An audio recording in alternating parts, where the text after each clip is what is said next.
4 साल बाद मोहम्मद आमिर ने एंट्री ली है इंटरनेशनल क्रिकेट में और भाई साहब वो आते ही छा गए। मैंने आप लोगों को पहले ही बताया था, पुराना चावल है भाई।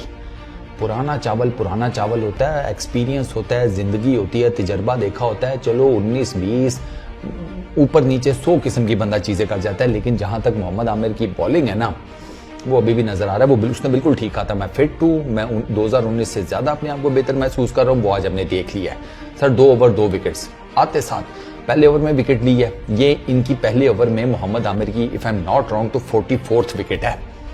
पहले ओवर में 44th विकेट है ये मोहम्मद आमिर की। मतलब उन्होंने पहले रॉबिन्सन को आउट किया, आते साथ ही अपने पहले ओवर में वो टुल्ला लगाने के चक्करों में था आउटसाइड दी ऑफ स्टंप के, यार मैं किसी तरीके से ये जरा 30 यार्ड पार करा लूँ तो फिर तो चौका ही चौका है। वो कोई नहीं, बॉल सही बल्ले के ऊपर लगी। इफ्तिखार अहमद शॉर्ट कवर के ऊपर खड़ा था, आसान तरीन चाचा के पास कैच आया, सवाल ही पैदा नहीं होता था चाचा ये क्या ड्रॉप कर दे।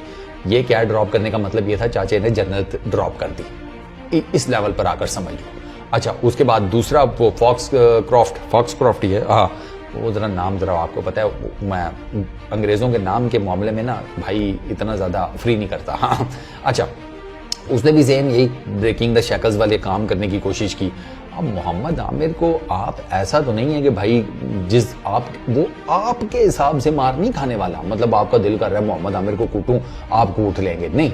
वो उससे कोई गलत बॉल हो जाए, उससे कोई गंदी गेंद डिलीवर हो जाए और फिर आप उसके ऊपर उसे कुट लगा लें या चौका छक्का जो भी आप लगा लें, वो एक अलग चीज है। वरना आपको अगर अपनी मर्जी से मोहम्मद आमिर को हिट करना है ना, तो फिर आपको एक्सेप्शनल होना पड़ता है। इसी वजह से T20 क्रिकेट में, 4 ओवर की क्रिकेट में मोहम्मद आमिर आपको मार खाता हुआ नहीं नजर आता। उसकी बुनियादी रीजन ये है कि वो आपका माइंड पहले, यानी कि बैटर्स का वो माइंड पहले ही रीड कर चुका होता है और इसी बेस के ऊपर वो बैटर्स के साथ खेलता है। उसको पता होता है कि भैया ये मारने के चक्करों में मैंने मार नहीं खानी, बस विकेट लेनी है, इसको आउट। ये मोहम्मद आमिर का मैंने देखा है, वो ये जो कैलकुलेशन है, ये जो इक्वेशन है, उससे मेरा ख्याल है वो निकल गया। उसको यही होता है कि मैंने मार नहीं खाऊंगा। ये उलट पुलट किस्म की को ट्राई करेगा, जैसे ये दोनों ओपनर्स ने किया, रॉबिन्सन ने, फॉक्सक्रॉफ्ट ने। एक ने इफ्तिखार अहमद को कैच दे दिया आमिर की बॉल पे, उसी अगले ओवर में दूसरे ने बाबर आजम को कैच दे दिया। ये सूरत हाल है इस पर्टिकुलर टाइम में। पाकिस्तान फिलहाल छाया हुआ है, दूसरे एंड से शाहीन भी 1 विकेट ले गया। ऑलमोस्ट पाकिस्तान की जो प्लेइंग 11 है वो सेम है, वही 3 हमारे जो यंग लड़के हैं, उस्मान, अबरार, इरफान, इन तीनों का मेन टेस्ट है। क्योंकि बाकी तो हमारी आपको पता है शादाब की वापसी हुई है। आई रियली होप कि वो भी ज़रा जिसे कहते हैं एक बेहतर फॉर्म में आ गया हो, क्योंकि शादाब का फॉर्म में आना बहुत ज़रूरी है। आपको स्पिनर चाहिए होता है। इमाद नहीं है, इमाद पहले मैच में भी नहीं थे, इमाद इस मैच में भी नहीं है। तो चलो मे बी अब वो बाबर ने कहा हुआ है हम डिफरेंट किस्म की कंपोजिशंस ट्राई कर रहे हैं, तो वो फिर अब मुझे ना असल में ये नहीं समझ में आ रही कि हमने 2 लेगीज डाले हुए हैं। अगर आपने कम्बिनेशन की आप बात करते हैं तो फिर टेक्निकली एक ऑफ स्पिनर, दोनों राइटी होते, एक ऑफ स्पिनर होता, एक लेग ब्रेक होता, फिर भी समझ आती। दोनों ऑलमोस्ट एक ही तरह के बॉलर हैं, शादाब और अबरार। हाँ, अबरार थोड़ा सा ज़रा मिस्टीरियस है, वो पिक नहीं होता, वो लेग ब्रेक गुगली है, शादाब टिपिकल लेग ब्रेक है। तो लेट्स सी, देखते हैं। अभी तो सीरीज स्टार्ट हुई है, मतलब पहला मैच तो आपके सामने ही है, सारा वाइट वॉश हो गया माशाल्लाह से। उसमें भी अब क्या किया जा सकता था, पीसीबी के जितने मैं तरले कर सकता था मैंने कर लिए वीडियोस में कि खुदारा साइंस की तरफ आ जाओ।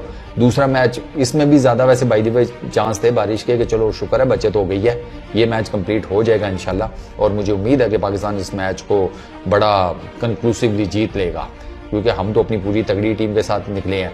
आमिर के आने के बाद आपने देख लिया कितना बड़ा इम्पैक्ट पड़ा है। ये आमिर का इम्पैक्ट ही आपके सामने है। इमाद का भी ऑलमोस्ट सेम यही इम्पैक्ट है, बस उसका फ़र्क ये है कि वो शायद आपको उसकी नंबर ऑफ विकेट्स कम नजर आए, लेकिन रन वो भी नहीं खाएगा। फिर आपके पास तीसरा शाहीन है, जिसको अब ये है कि यार अब कंपटीशन टफ है, now I have to do something. मतलब मुझे आउट ऑफ द बॉक्स कुछ करना पड़ेगा, मुझे अपनी फिटनेस, अपनी बॉलिंग, उसकी जो मैथ्स है वो दोबारा से रिकैलकुलेट करनी पड़ेगी। शादाब का अपना सारा मामला है, वो कम बैक कर रहा है। तो ओवरऑल अगर मैं बात करूँ ना, ये जो सीरीज है उस्मान के लिए बहुत ज़्यादा इंपॉर्टेंट है, शादाब के लिए बहुत ज़्यादा इंपॉर्टेंट है, शाहीन के लिए इंपॉर्टेंट है, अच्छा अबरार के लिए इंपॉर्टेंट है, इरफान के लिए इंपॉर्टेंट है, क्योंकि ये वो हैं कि जो डेब्यू कर रहे हैं, कम बैक्स हो रहे हैं। आमिर और इमाद की मुझे इतनी टेंशन नहीं है ऑनेस्टली स्पीकिंग। और उसकी रीज़न मैंने आपको बता दिया है कि वो T20 क्रिकेट लीग उन्होंने इतनी खेली है कि उनको ना समझ आ गई है कि यार T20 क्रिकेट को किस हिसाब किताब से लेकर चलना होता है। और ये नहीं है कि सिर्फ लीग क्रिकेट के ही खेले हुए हैं तो इंटरनेशनल क्रिकेट का कोई नो हाउ नहीं है। इंटरनेशनल क्रिकेट दोनों ने ठीक ठाक खेली हुई है, तो उसका भी एक्सपोजर दोनों के पास है। और स्ट्रॉन्ग हेडेड दोनों कंटेंडर तो दोनों स्ट्रॉन्ग हेडेड हैं। तो मेरा जहाँ तक ख्याल है कि बाबर आजम के पास एक बड़ी आइडियल टीम तो आ गई है, मतलब लड़के आइडियल आ गए हैं। आइडियल कंपोजिशन अगर बन जाए, मतलब प्लेयर्स तो हैं आपके पास, लेकिन कंपोजिशन बनना, कॉम्बिनेशन जो हैं बनना आइडियल, वो भी तो मैटर करता है। ये बाबर आजम के पास अगर आ गए ना आइडियल कॉम्बिनेशंस, बैटिंग में, मिडल ऑर्डर में, फिर बॉलिंग में, तो मेरे नज़दीक पाकिस्तान की ठीक ठाक किस्म की एक खतरनाक टीम वर्ल्ड T20 के लिए तैयार हो सकती है, वो नज़र आ रहा है।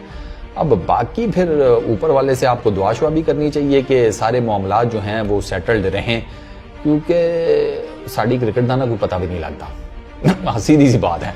तो बस इस वीडियो में इतना ही। अपना बहुत ख्याल रखना यार, नेक्स्ट वीडियो में मुलाकात होगी। Peace out.